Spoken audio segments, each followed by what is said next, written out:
अस्सलामु अलैकुम वरहमतुल्लाहि वबरकातुहू। मेरे प्यारे आका सल्लल्लाहु ताला अलैहि वसल्लम के प्यारे दीवानों,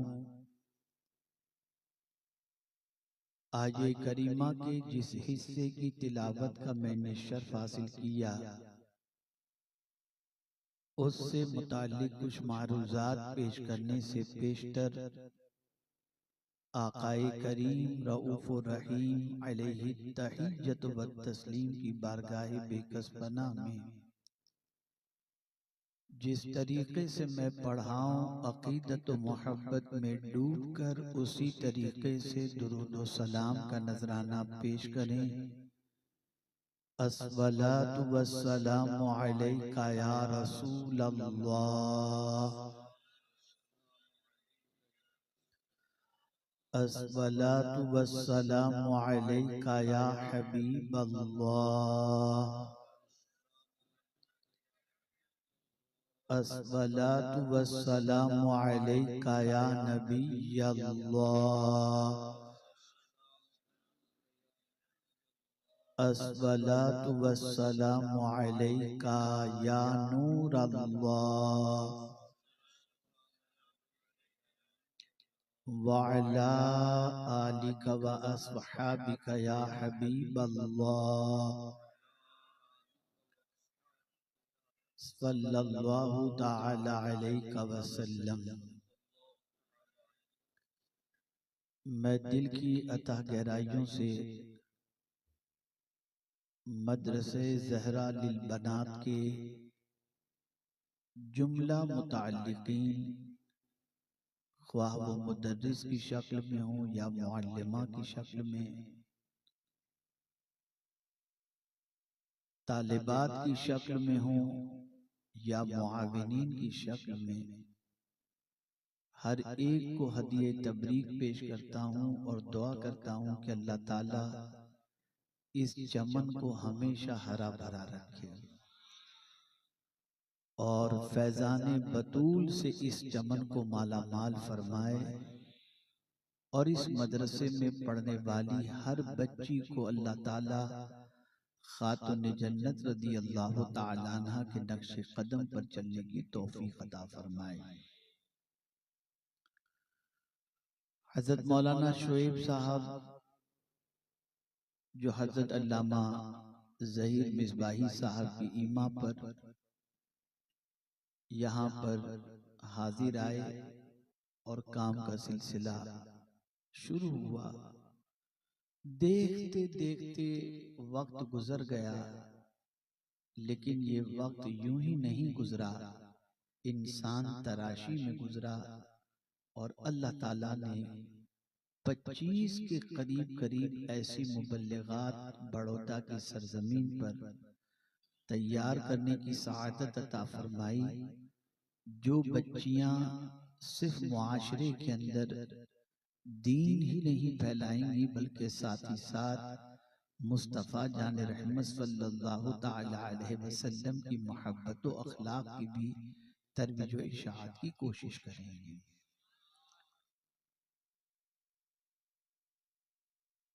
इल्म बहुत बड़ा सरमाया है। लफ्ज़ इल्म, इसके मानी होता है रोशनी के, और खुद हुजूर सल्लल्लाहु ताला अलैहि वसल्लम ने इरशाद फरमाया, अल इल्मु नूरुन, इल्म रोशनी है। जहां रोशनी आ जाए वहां अंधेरा छट जाता है, और फिर वो अंधेरा चाहे अकीदे की खराबी का अंधेरा हो, चाहे आमाल की खराबी का अंधेरा हो, चाहे अखलाक की खराबी का अंधेरा हो, जहां जहां भी जुल्म होगा वहां वहां इल्म पहुंचेगा तो अंधेरा छटेगा और रोशनी इंशाअल्लाह पहुंच जाएगी। आज दुनिया में एक मरतबा दुरूद शरीफ पढ़ लें। अल्लाहुम्मा सल्ली अला सय्यिदिना व मौलाना मुहम्मदिन मअदनिल जूद वल करम व आलिहि व अस्हाबिहि व बारिक वसल्लिम। आज मुआशरे के अंदर ये कोशिश की जा रही है कि इस्लाह हो,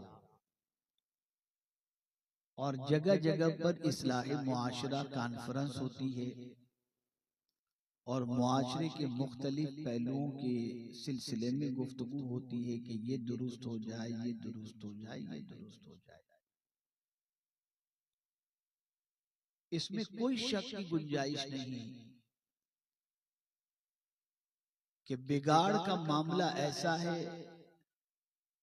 कि किसी शायर ने कहा कि एक हंगामे महशर हो तो उसको भूलूं, रह रह के सैकड़ों बातों का ख्याल आता है।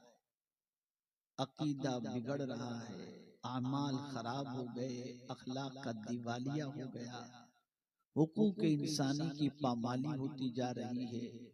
किसी एतबार से इंसान में इंसानियत छलकती नजर नहीं आती, बल्कि जैसे जैसे मादियत उरूज पर पहुंच रही है, इंसानियत से सकती चली जा रही है।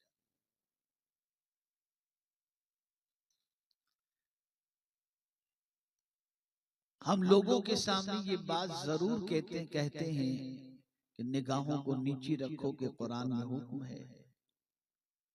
हम लोगों के सामने ये बात जरूर पेश करते हैं कि जबान की हिफाजत करो, झूठ से परहेज करो कि कुरान ने मना फरमाया वज्तनिबू कौल ज़ूर।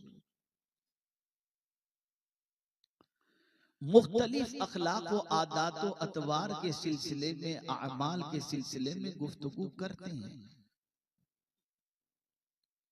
लेकिन वो एक चीज जो इंसान के सारे बिगाड़ को दुरुस्त कर सकती है, वो चीज है इल्म।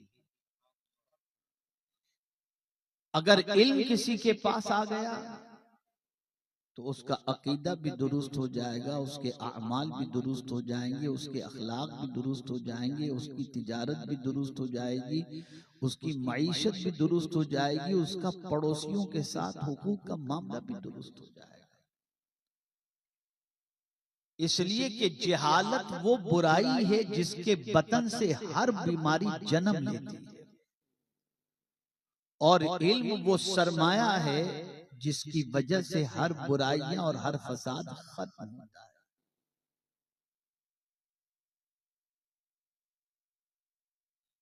और यही वजह है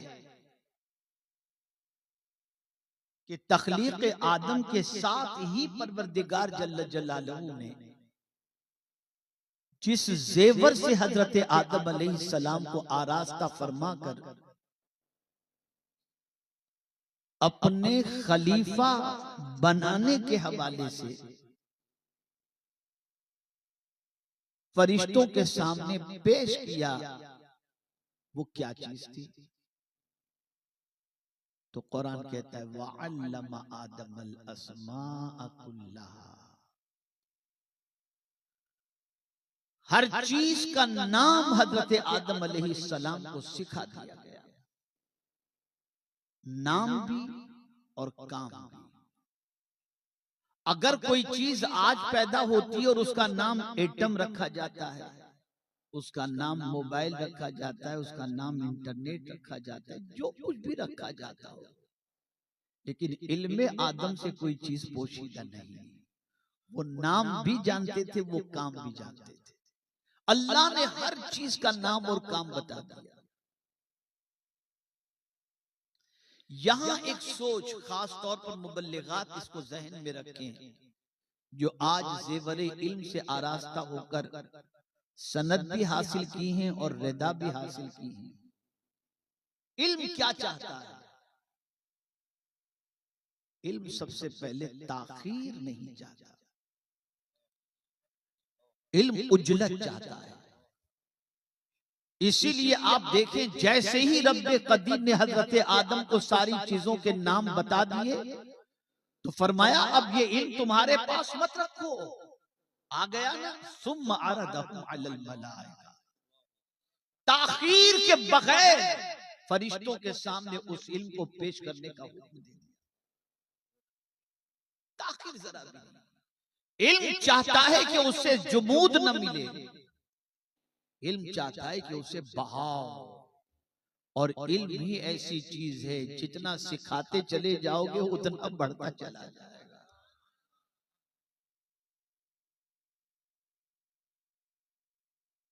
मेरे प्यारे आका सल्लल्लाहु ताला अलैहि वसल्लम के प्यारे दीवानों, मेरी नाक़ीस मालूमात के एतबार से अगर मैं कहूं तो गलत न होगा कि हजरत आदम अलैहिस्सलातु वस्सलाम का जसद खाकी तैयार हुआ,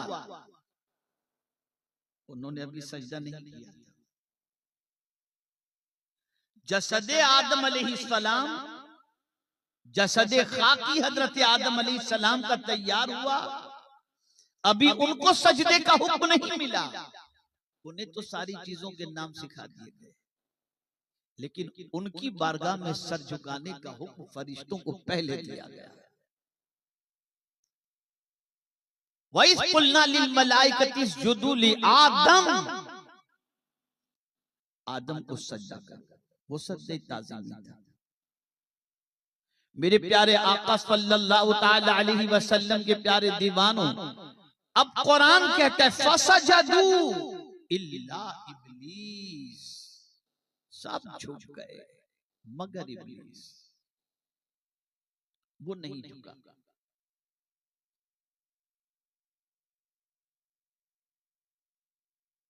अब उसकी दो खराबियां थी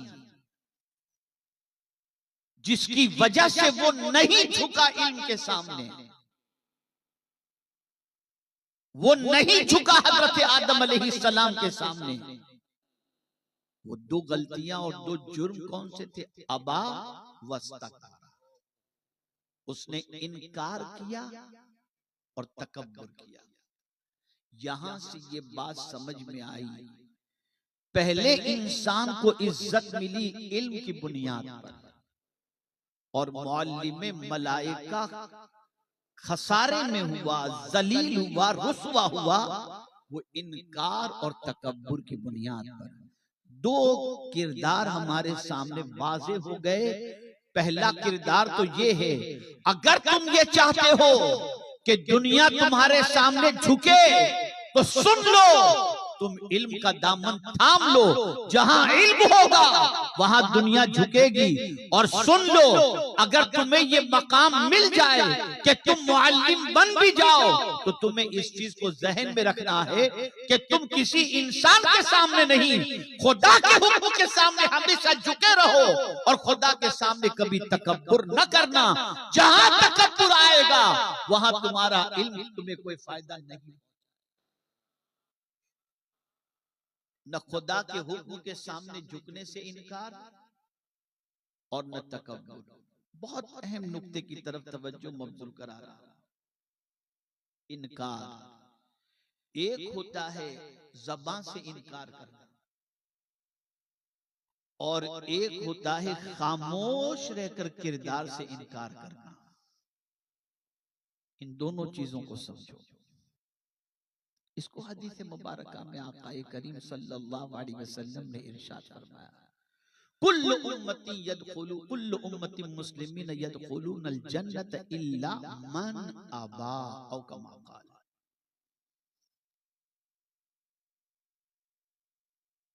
हर मुसलमान जन्नत के अंदर दाखिल हो जाएगा मगर वो जिसने इनकार किया। अब इनकार के बारे में सरकार सल्लल्लाहु अलैहि वसल्लम फरमाते, इनकार से क्या मुराद है? हुजूर सल्लल्लाहु अलैहि वसल्लम की इताअत न करना, ये इनकार है। जो सरकार की बात माना, उनके तरीके पर चला, वो जन्नत में दाखिल हुआ। और जिसने तरीके मुस्तफा को छोड़ा या हुजूर सल्लल्लाहु अलैहि वसल्लम की के इरशादात की तरफ अमल की तरफ तवज्जो नहीं दी, गोया उसने इनकार कर दिया। और अगर किसी ने हुजूर की इताअत कर ली तो उसका मकाम क्या है? फिर दुनिया की कोई ताकत, खुदा की कसम, उसको नाकाम कर ही नहीं सकती।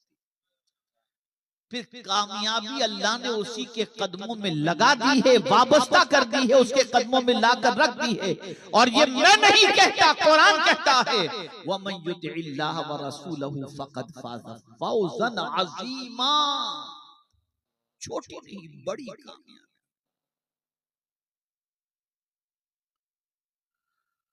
मेरे प्यारे आका सल्लल्लाहु ताला अलैहि वसल्लम के प्यारे दीवानों, इस बात को अच्छी तरीके से जहन के अंदर महफूज कर लो।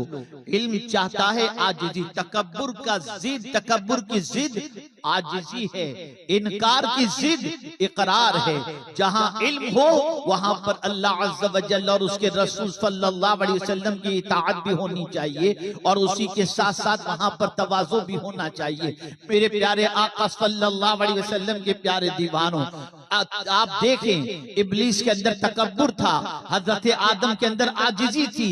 इसीलिए हजरत आदम की दुआ कुरान के अंदर मौजूद है, रब्बना ज़लमना अनफुसना व इल्लम तग़फिर लना व तरहमना लनकूनन्न मिनल खासिरीन। ये आजिजी है।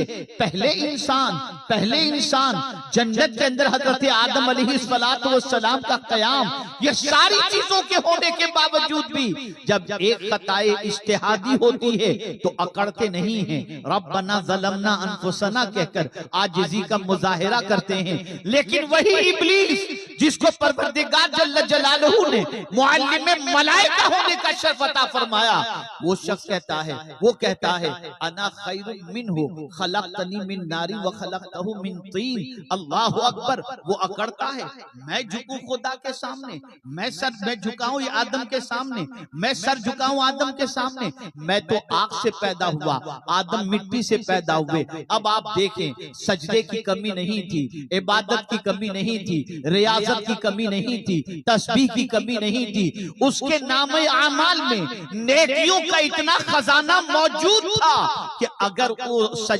उसके सजदे के हवाले से अगर कहा जाए तो गलत न होगा कि जमीन पर दिल रखने की कोई जगह ऐसी नहीं थी जहां उसने सजदा न किया हो। इतने सजदों के बावजूद अमल देखिए, उसका अमल क्या था? एक इनकार करना और एक तकब्बुर करना। ये बेअमली जो दो चीजें थी, इन दो चीजों की ताकत इतनी जबरदस्त है और ये दो अमल इतने बुरे हैं कि इन दो की बुनियाद पर अल्लाह ने जिंदगी की सारी इबादतें उसके मुंह पर मार दी। और फिर मेरे प्यारे आका सल्लल्लाहु अलैहि वसल्लम के प्यारे दीवानों, रसूल आजम सल्लल्लाहु ताला अलैहि वसल्लम के नूर की ताजीम कहें या हजरत आदम अलैहिस्सलातु व तस्लीम की ताजीम कहें, इनकारे ताजीम की बुनियाद पर वो रांदे बारगाह इलाही हो गया। अब यहाँ से ये बात समझ में आई, मेरी बच्चियों खास तौर पर जहन में रखना कि तुमने जो इल्म हासिल किया है, इस इल्म के साथ साथ तवाज़ु जरूरी है, इस इल्म के साथ साथ आजिज़ी जरूरी है, इस इल्म के साथ साथ इनकिसारी जरूरी है। इल्म कभी तुम्हें जो है तकब्बुर की तरफ लेकर के न जाए। अगर तुम्हारा इल्म दूसरों से तुम्हें बेहतर कहलाने में लग जाए, अगर तुम्हारा इल्म दूसरों के मुकाबले में तुमको तकब्बुर की तरफ ले जाए, तो ये इल्म तुम्हें बुलंदी की तरफ नहीं ले जाएगा। मैं आपको एक छोटी सी बात के जरिए, यहाँ सरमाएदार भी होंगे, यहाँ पर सरबर आवुर्दा अफराद भी होंगे, मुआशरे में मकाम रखने वाले भी होंगे, घर के अंदर भी बहैसियते बड़े होंगे, चाहे बाप की शक्ल में या चाहे सास की शक्ल के अंदर, किसी भी एतबार से बड़े होंगे। यहाँ पर मैं एक चीज आपको बता दूं कि आदमी कभी झुकता नहीं है, खुद को बड़ा समझकर नहीं झुकता, और उस वजह से न झुकने की बुनियाद पर अल्लाह ताला उसे इज्जत नहीं देता। मैं मिसाल के जरिए समझाऊं, खुद को बड़ा समझने की वजह से अल्लाह इज्जत नहीं देता। तवज्जो चाहूंगा जुमले पर, इंशाअल्लाह ईमान ताजा होगा। इज्जत देने वाला कौन है? अल्लाह। वलिल्लाहिल इज्जत वलिरसूलिही वलिलमुमिनीन। इज्जत अल्लाह के लिए, उसके रसूल के लिए और मोमिनीन के लिए। और कुरान कहता है अयबतगूना इंदहुमुल इज्जा फइन्नल इज्जत लिल्लाहि जमीआ। सारी इज्जत तो अल्लाह अज़्ज़ व जल्ल के लिए है, उसके दस्ते कुदरत में है। अब देखिए, मैं आपको बताऊं, इंसान खुद को बड़ा समझता है, झुकता नहीं, खुद के अंदर तकब्बुर पैदा कर देता है, झुकता नहीं। अब वो बड़ाई जाहिर करने के लिए कि मैं झुकूंगा तो छोटा कहलाया जाऊंगा, मैं झुकूंगा तो कमजोर कहलाया जाऊंगा, तो अपना बड़ापन जाहिर करता है। और वो बड़ापन जाहिर करने के लिए और बड़ा बनने के लिए वो अपने आप को तकब्बुर के दायरे के अंदर ले जाता है। लेकिन मौला फरमाता है तू खुद से बड़ा बनना चाहता है, तू खुद से अकड़ना चाहता है और खुद से बड़ा बनना चाहता है, मैं तुझे बड़ा होने नहीं दूंगा। मैं तो किसको बुलंदी अता करता हूँ मेरे बंदे, तू जानता है, जो झुक जाता है उसको बुलंदी अता करता हूँ। इसलिए कि बुलंदी देना मेरे दस्ते कुदरत में है। कोई खुद से हजार बड़ा बन जाए वो बड़ा नहीं हुआ करता, बड़ा वही है जिसे अल्लाह बड़ा बना दे। तो अल्लाह फरमाता है अगर तू चाहता है कि मैं तुझे बुलंदी अता करूं, मन तवाज़ा लिल्लाह फक़द रफ़अहुल्लाह, जो अल्लाह के लिए तवाज़ु इख्तियार करे अल्लाह उसे बुलंदी अता फरमा दिया करता है। तवाज़ु, कभी भी अकड़ न हो, कभी भी घमंड न हो, न खूबसूरती पर घमंड, न मालो ज़र पर घमंड, न सरमाए पर घमंड, न इल्म पर घमंड। इसलिए कि इल्म छीनना भी जानता है अल्लाह अज़्ज़ व जल, और इल्म देना भी जानता है। और इसी तरीके से परवरदिगार जल्ल जलालहू अपने हबीब सल्लल्लाहु अलैहि वसल्लम की उम्मत से बेपनाह मोहब्बत फरमाता है। इसलिए ऐसी तालीमात से इस उम्मत को आरास्ता करने का रसूल आजम को हुक्म दिया गया, जिन तालीमात पर अमल करने के बाद मुसलमान की जिंदगी इस तरह से संवर जाए कि उसकी दुनिया में भी वो कामयाब हो जाए और आखिरत में भी कामयाब हो जाए। अब समझिए, आज एक चीज की ज्यादती की दुआ अल्लाह की बारगाह में लोग नहीं करते।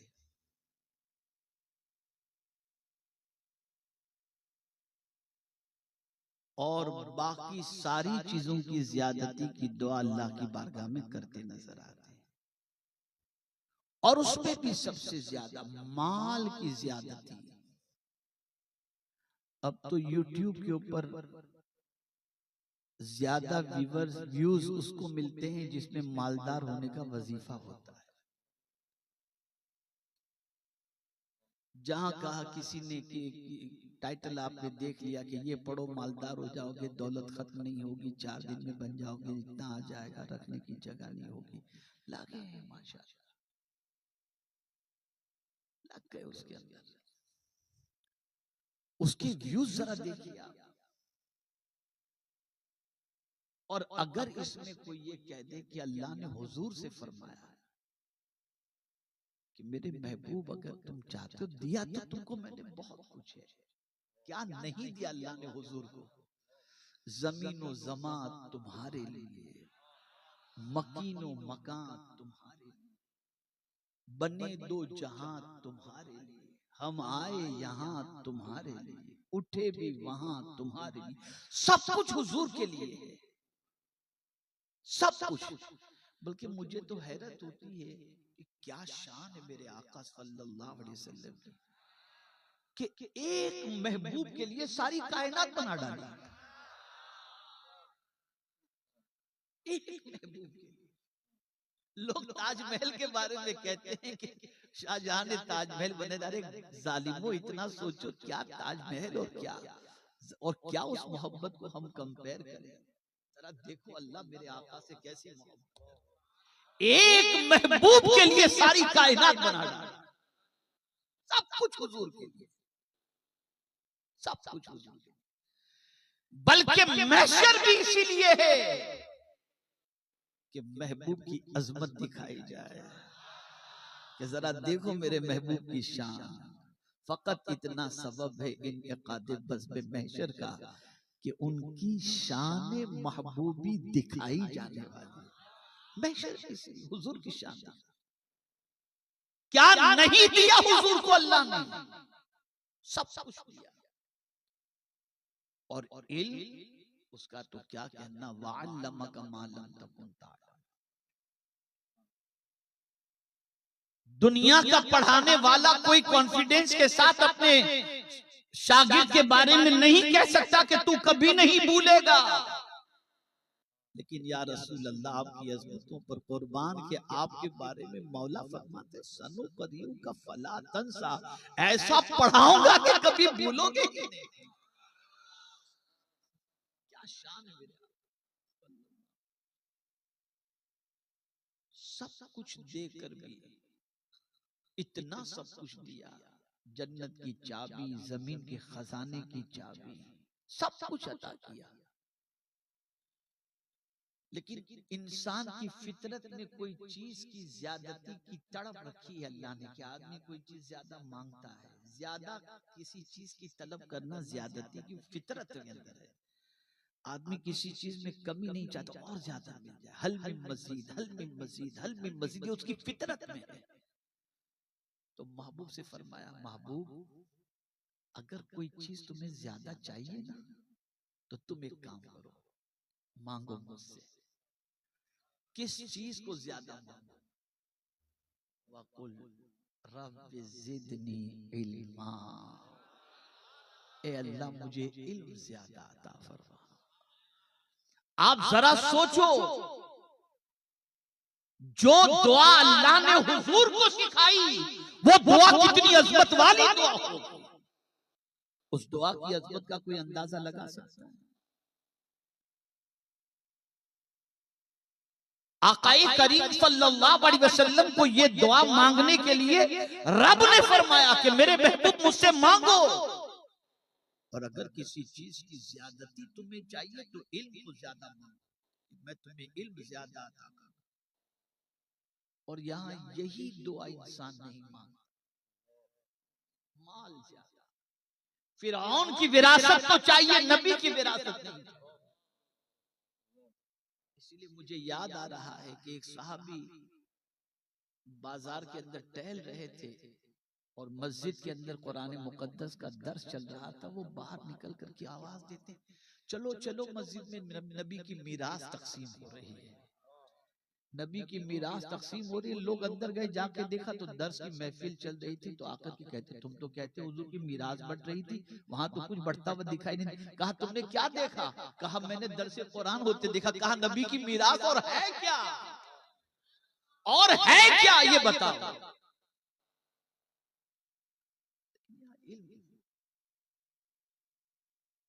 इस वक्त पूरी दुनिया में सबसे ज्यादा जाहिल कौम अगर कोई है तो वो मुसलमान।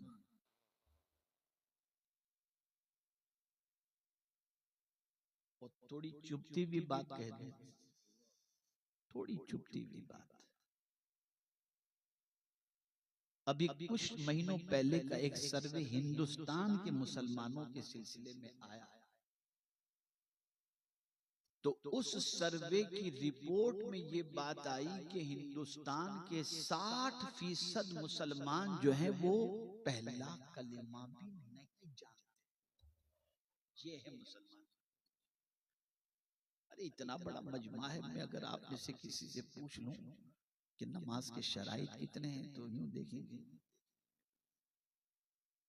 कुछ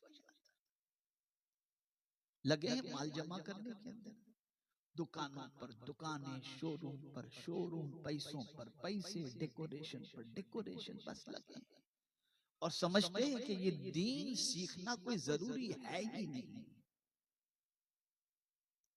कोई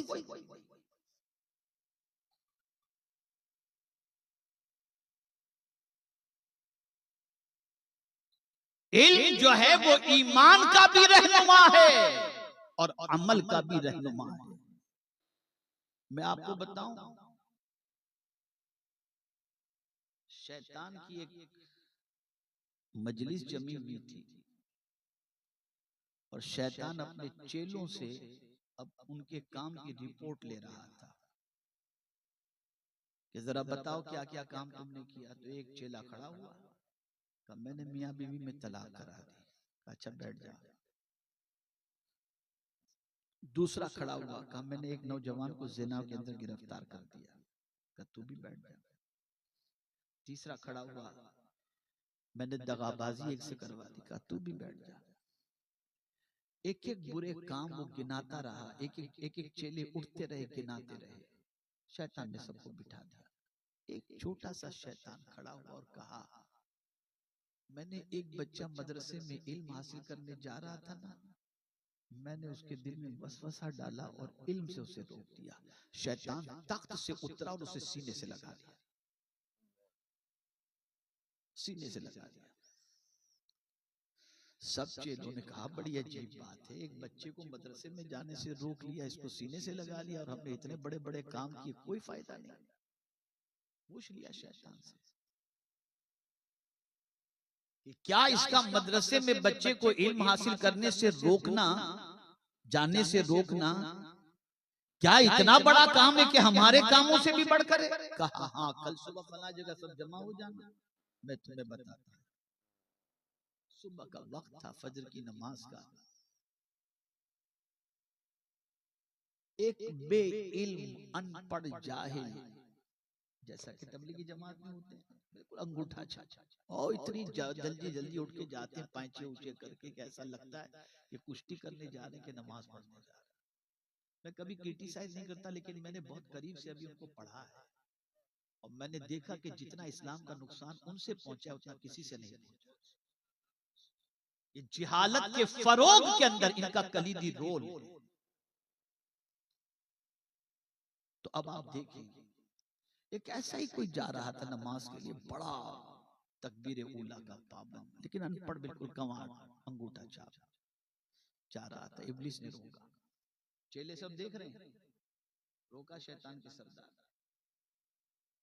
अरे माशाअल्लाह, आप तो बड़े नमाजी आदमी हैं, जरा एक मसले का जवाब दे दें। कहा, क्या? कहा, ये बताइए, ये सुई है मेरे पास, इसमें ये छोटा सा सुराख है, क्या इसमें से कोई ऊंट गुजर सकता है? अल्लाह अगर चाहे तो गुजर सकता है। कहा, बेवकूफ, तेरे में अक्ल है कि नहीं? इतना बड़ा ऊंट क्या अल्लाह इतनी छोटी सी सुई के सुराख से निकाल देगा? कहा, आप जाइए जाइए जाइए, नमाज पढ़ने जाइए। फिर थोड़ी देर के बाद एक मौलाना साहब निकले, आलिम दीन।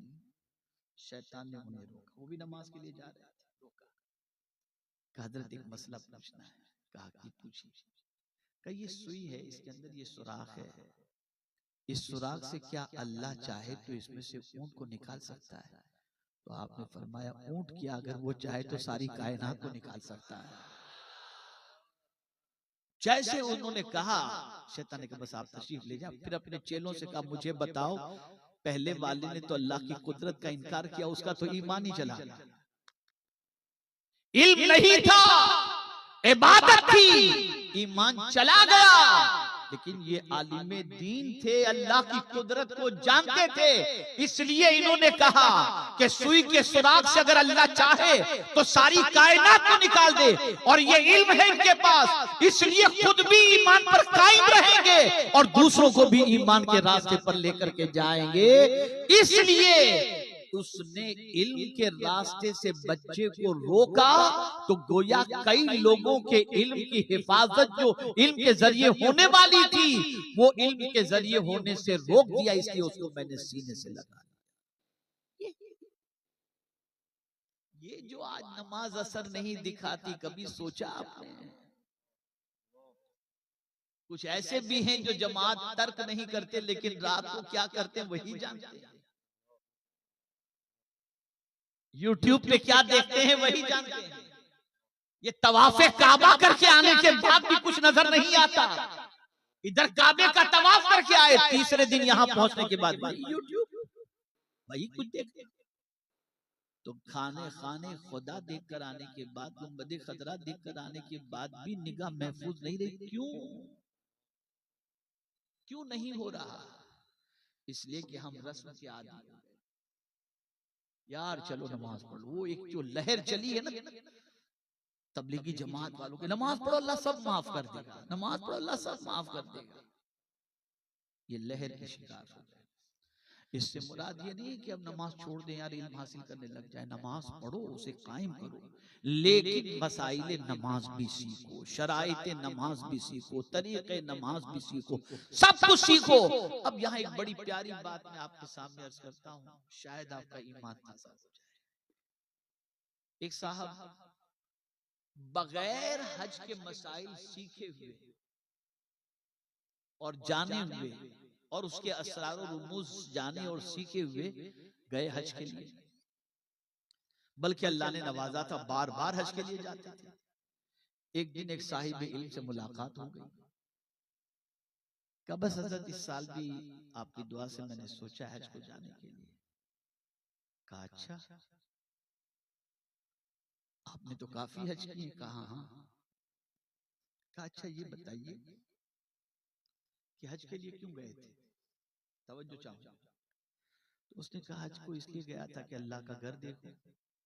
तवज्जो चाहूंगा जुमले पर, अल्लाह का घर देखो। कहा ये बताइए किसी के घर जान पहचान के बगैर जाया जाता है? किसी के घर जान पहचान और ताल्लुक के बगैर जाया जाता है? ये बताइए, अगर चले गए तो मार के निकाले जाओगे कि नहीं निकाले जाओगे? जरा ये बताओ अल्लाह से ताल्लुक कितना है आपका, अल्लाह से ताल्लुक कितना है आपका? बस इतना सुनना था, उसकी आंख से आंसू निकल गए। कहा इस साल आप हज के लिए न जाएं, इस साल आप रुक जाएं, इल्म हासिल करें, किसी अल्लाह वाले की सोबत इख्तियार करें। एक साल इस तरह से गुजार दें, फिर हज के लिए जाएं, हज फर्ज तो अदा हो चुका है। वो बंदा एक साल इसी तरीके से अपना गुजार दिया, तरबियत पाई, इल्म हासिल किया, चोट तो लग चुकी थी। फिर जब हज का मौसम आया तो कहा अब इजाजत है जाने की। कहा हाँ। अब जब हज करके आया तो वो उससे पूछते हैं कि क्या देखा? कहा पहले ऐसा था कि दीवार और पत्थरों के करीब घूमा करता था, अल्लाह के नूर के करीब घूम करके आया। और इसको सरकार ने हदीस शरीफ में बयान फरमाया है कि जब कोई शख्स खाने काबा का तवाफ तीसरा कलमा पढ़ते हुए करता है, गोया वो नूर के समंदर में चल जाता है। ये हुजूर का इरशाद। कहाँ हैं हम? नमाज पढ़ करके भी इत्मीनान नहीं, रोजे रख कर इत्मीनान नहीं, तिलावत करके इत्मीनान नहीं, और अब तो हालत ये हो गई कि मस्जिद में जा करके भी इत्मीनान नहीं। ऐसा भागते हैं कि जैसे कोई डंडा लेकर अंदर खड़ा हुआ हो कि तुम बाहर नहीं निकलोगे तो मार के निकाले। सब ऊपर ऊपर का मामला है। वजह ये है कि इल्म।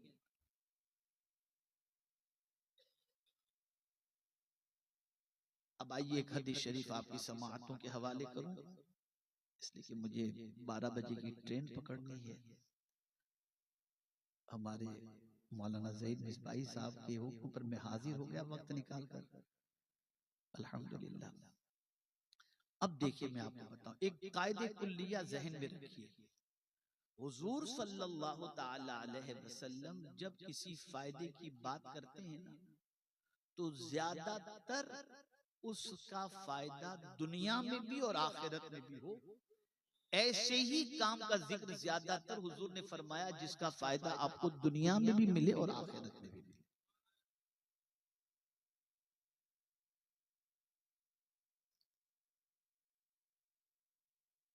अब हुजूर सल्लल्लाहु अलैहि वसल्लम का एक इरशाद सुनाओ। आका करीम सल्लल्लाहु अलैहि वसल्लम फरमाते अलैकुम बिल इल्म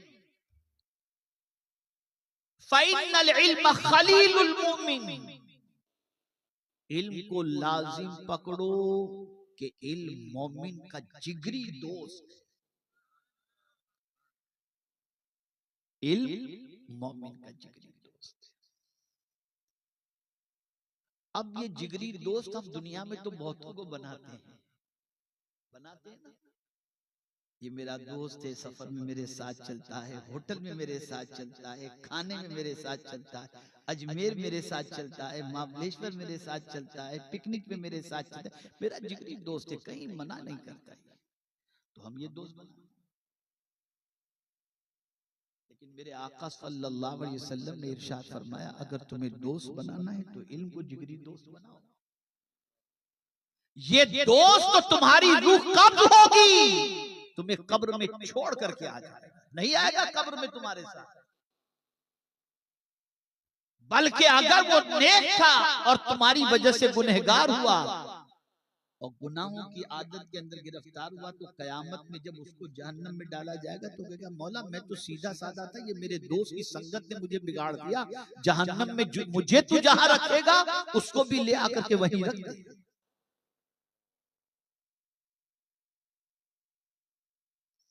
और ये बात याद रखना, कभी किसी बदअकीदा को दोस्त मत बनाना। बदअकीदे की दोस्ती बड़ी खराब है। इसको कुरान ने कहा कि कयामत में हसरत के साथ कहने वाला कहेगा या लैतनी लम अत्तखिज़ फुलानन खलीला, अफसोस करेगा कि काश मैं उसको अपना दोस्त न बनाया होता।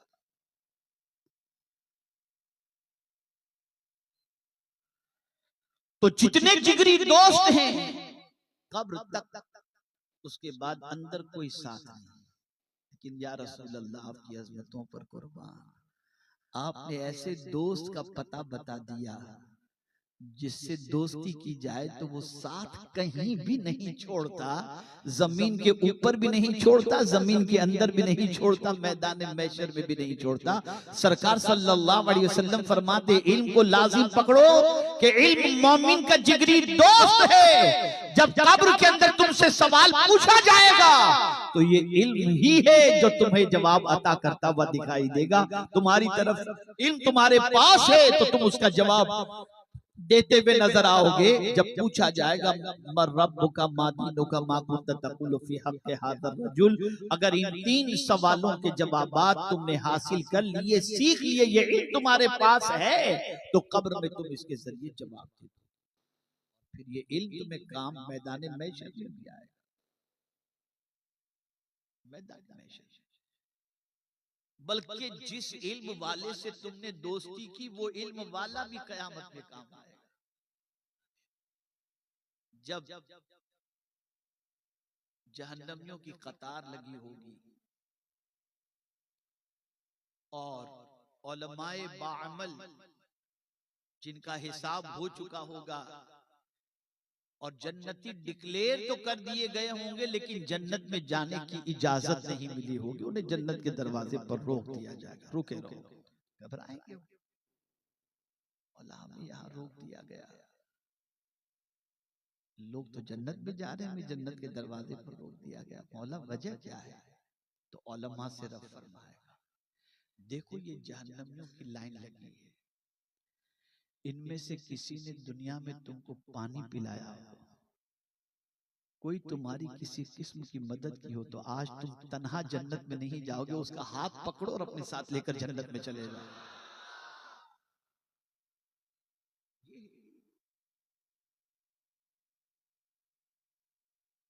तो ऐ रसूल आज़म सल्लल्लाहु अलैहि वसल्लम के दीवानों, इससे दोस्ती करो, इल्म के सिलसिले में अपनी जिंदगी को गुजारो। लेकिन हाँ, इंस्टाग्राम, व्हाट्सएप और ट्विटर और गूगल से इल्म हासिल न करो, इल्म साहिब इल्म से हासिल। या एक बड़ी पते की बात बता दूं, वो एजुकेशन जो आप ऑनलाइन लेते हैं उससे दिमाग संवरता है, जहालत दूर होती है। लेकिन अगर किसी मुदर्रिस और मौलिम के पास बैठ करके उनकी सोहबत में रह करके इल्म हासिल करने से सोहबत की वजह से दिल संवरता है और इल्म की वजह से दिमाग संवरता है। तो दिल को संवारना है तो अल्लाह वालों की सोहबत इख्तियार करो। अगर ऐसा ही है कि सिर्फ जो है वो एजुकेशन किसी भी तरह से हासिल कर लिया जाए, इसी पर मामला बस होता, तो मेरा रब कुरान मुकद्दस को नाजिल तो किया और घर घर वो पहुंचा देता और लोगों से क्या देता, पढ़ो सीख लो। लेकिन नहीं, कुरान के साथ मुस्तफा जाने रहमत को भेजा सल्लल्लाहु अलैहि वसल्लम, जहां ये कहा कि ये किताब हिदायत की किताब है, हुदल लिल मुत्तकीन, वहीं ये भी फरमाया फत्तबिऊहु लअल्लकुम तहतदून, मेरे महबूब की पैरवी करो ताकि तुम्हें हिदायत नसीब हो जाए। सोहबत से इंसान बनता है, सोहबत से इंसान की जिंदगी संवरती है। तो इल्म भी हासिल करो, लेकिन इंस्टाग्राम पर। आज ही एक बच्ची मेरी नवासी है, उसने मुझे मैसेज किया कि इंस्टाग्राम, बेटा मैं इंस्टाग्राम पे नहीं हूँ, क्या है इसके अंदर?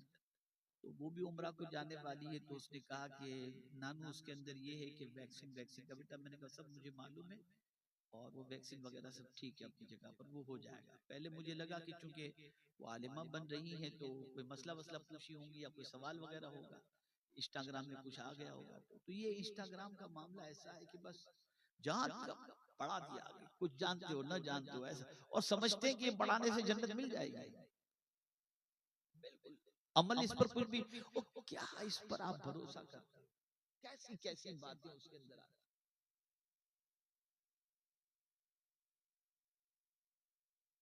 हर बात रिजेक्ट की भी नहीं होती और हर बात परफेक्ट भी नहीं होती। इसलिए मैं यहां पर मुझे एक हदीस शरीफ याद आ गई। ये भी बताया गया कि तुम सिर्फ इल्म हासिल न करो, जिससे इल्म हासिल करना है पहले उसे भी देख लिया करो कि तुम किससे इल्म हासिल करते हो। यहां पर मैं आपको बताऊं, रसूल आज़म सल्लल्लाहु ताला अलैहि वसल्लम की बारगाह में एक सहाबी हाजिर थे। अर्ज करते हैं, या रसूल अल्लाह सल्लल्लाहु ताला अलैहि वसल्लम, मुझे कुरान सीखना है, मैं किससे सीखूं? तो मेरे आका सल्लल्लाहु अलैहि वसल्लम ने इरशाद फरमाया, चार में से किसी से सीख लो। हजरत उबई इब्ने काब से सीखो, हजरत अब्दुल्लाह इब्ने मसूद से सीखो, या हजरत सालिम से सीखो, हजरत मुआज बिन जबल से सीखो। इन चारों में से किसी से कुरान सीख लो। अब आप सोचेंगे कि यार ये चार जिक्र जो किया गया, इसमें खुलफाए राशिदीन का तो नाम ही नहीं है, खुलफाए अरबा का तो जिक्र सरकार ने फरमाया ही नहीं। तो क्या वो उनसे ज्यादा ये कुरान जानने वाले थे चार लोग? तो मैं आपको बताऊं कि फन के एतबार से उन चारों को देखा जाए, खुलफाए अरबा को, सिद्दीक अकबर, फारूक आजम, उस्मान गनी, मौला अली रजी अल्लाह ताला अन्हुम को, तो वो इल्म कुरान के एतबार से, अमल कुरान के एतबार से सब के अंदर वो अपना मकाम बहुत ऊंचा रखते थे। लेकिन सिर्फ वो एक ही फन के माहिर नहीं थे, और उनके जिम्मे सिर्फ कुरान सिखाना ही नहीं था, बल्कि उनके जिम्मे जो है वो उमूर हुकूमत की बहुत सारी जिम्मेदारियां थी। लेकिन ये चार जो थे ये सिर्फ इस फन ही के जो है फनकार थे, बाकी चीजों में उनका वो मकाम नहीं था। तो जो फन के माहिर थे, मुस्तफा जाने रहमत ने उनकी तरफ तवज्जो दिला दी। और आप जहां तक देखें कुरान के सिलसिले में, तो सिद्दीक अकबर रज़ी अल्लाह ताला अन्हु जब कुरान पढ़ते थे तो लोगों की चीखें निकल जाती थी, और फारूक आजम जब कुरान पढ़ते थे तो उनका कुरान सुन करके दुश्मन भाग जाया करते थे। और उस्मान गनी जब कुरान पढ़ते थे तो आंसुओं का सैलाब रवा दवा हो जाता था। और मौला अली जब कुरान पढ़ते थे तो फिर कहना ही क्या, इल्म का समंदर बहा दिया करते थे। लेकिन ये चारों की पोजीशन फन के एतबार से वो मकाम नहीं रखती थी जो बाकी उमूर के अंदर ये चारों खुलफा का मकाम था। लेकिन एक्सपर्ट थे ये चारों कुरान शरीफ के अंदर, इनकी तरफ सरकार ने भेज दिया। अब आप देखें, हज़रत उबई इब्ने काब रज़ी अल्लाह ताला अन्हु, फारूक आज़म रज़ी अल्लाह ताला अन्हु के दौरे पाक के अंदर जब रमज़ानुल मुबारक में मस्जिद में तरावीह पढ़ा रहे थे तो हज़रत मौला अली कर्रमल्लाहु ताला वजहुल करीम वहां से गुजरे। देखा तो मस्जिद भरी है, रौनक ही रौनक है, और कुरान की आवाज आ रही है। तो कहते हैं हजरत मौला अली कर्रमल्लाहु ताला वजहुल करीम, ए अल्लाह उमर को खूब जज़ा अता फरमा, इसने तो मस्जिद को बुक़े नूर बना दिया है और कुरान के नूर से माला माल कर दिया है। कहने का मकसद ये कि हुजूर ने यहाँ निशानदेही फरमाई कि जो इल्म हासिल करो एक्सपर्ट से हासिल करो। ये तुमको यहाँ पर यूट्यूब और ये सब सारी चीजों से कुछ नहीं हासिल होगा। जिससे सीख रहे हो पहले उसका क्वालिफिकेशन देखो, कहाँ का पढ़ा हुआ है वो देखो, अकीदा क्या है वो देखो, उसके बाद उससे इल्म हासिल करो ताकि तुम्हारा अकीदा भी महफूज रहे और तुम्हारा अमल भी महफूज रहे और तुम्हारी आखिरत भी संभल जाए। मैं दिल की अता गहराइयों से मेरी बच्चियों को, जो 25 बच्चियां इल्म के जेवर से आरास्ता हुई, उनको पढ़ाने वाली मुबल्लिगात और मौलाना शुएब साहब, मौलाना जहीर मिसबाही साहब और इसी के साथ उस मदरसे के जुमला जिम्मेदारान और मुआविनीन को मुबारकबाद पेश करता हूँ और दुआ करता हूँ कि अल्लाह ताला खूब उनसे सुन्नी दावत इस्लामी का काम ले, दीन सुन्नियत का काम ले और रसूल रहमत सल्लल्लाहु अलैहि वसल्लम की मोहब्बतों का चिराग रोशन करने की तौफीक अता फरमाए और दिगर बच्चियों को भी इल्म हासिल करने की तरफ तवज्जो देने की तौफीक नसीब फरमाए। बस एक जुमला मैं आपके सामने अर्ज करके गुफ्तगू को खत्म करता हूँ कि औरतों का इल्म हासिल करना क्यों जरूरी है। उसकी वजह मैं आपको बता दूं, बाप अगर दीनदार होगा तो दीन घर के दरवाजे तक पहुंचेगा। बाप दीनदार होगा तो दीन घर के दरवाजे तक पहुंचेगा और माँ अगर दीनदार हुई तो दीन नस्लों तक पहुंचेगा। इसलिए माओ का इल्म हासिल करना, बच्चियों का इल्म हासिल करना जरूरी है। वमा अलैना इल्लल बलागुल मुबीन। अस्सलामु अलैकुम व रहमतुल्लाहि व बरकातहू।